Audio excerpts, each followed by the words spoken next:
First at 6, after a recent surge in crimes targeting the LGBTQ community in Vermont, more than 100 lawmakers shared a letter this week condemning homophobia and hateful acts.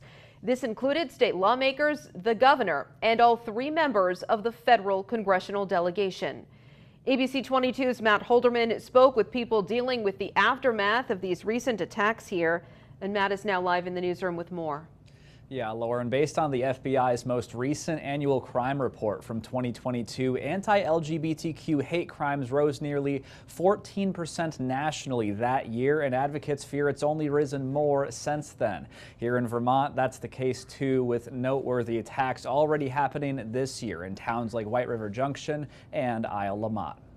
More than 100 Vermont lawmakers came together Monday afternoon in a show of support for the LGBTQ+ community. I think it's a really, really important message that leadership is sending to LGBTQ youth and their families across Vermont and beyond. They signed a letter pledging to intensify their efforts of making sure Vermont is safe and welcoming for everyone. This follows anti-LGBTQ attacks in Vermont this year, at least 2 of them in a matter of 1 week. In one instance, a bomb threat was sent to a drag story hour event in White River Junction, and 7 days prior, Sandy Bottom Farm in Isle La Motte was vandalized, with its pride flag being stolen and an anti-LGBTQ letter being left behind. The sad truth is that there have been other targeted incidents of harm in that community specifically. Dana Kaplan with Outright Vermont, the state's only queer youth service organization, has been in touch with the owners of the farm since the incident happened, offering help. He says they're still recovering from the damage, but did receive an outpouring of support from the community on GoFundMe, some of which they might share with Outright Vermont. Very thoughtful of them to think about how to turn an incident of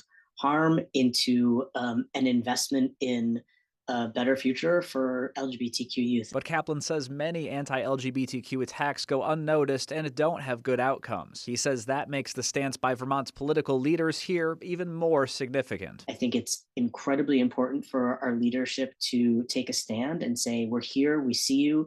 This is not the Vermont that we believe in. State Treasurer Mike Pichek, who is Vermont's first openly gay treasurer, helped craft the letter and offered an extra comment upon its release. He wrote on social media, quote, "The attacks on Sandy Bottom Farm and the bomb threat in White River Junction are disturbing reminders of the persistent threats faced by our community. We must intensify our efforts to ensure safety, love, and inclusion prevail over hatred and fear." And I reached out to police to find out if there are any updates on these 2 cases, and there still have not been any arrests in either one. The Drag Story Hour bomb threat is now being investigated by Vermont's Joint Terrorism Task Force and the ATF, and the vandalism at Sandy Bottom Farm is being investigated by the Grand Isle County Sheriff's Office and the FBI. For now, live in the newsroom, Matt Holderman, ABC 22 News.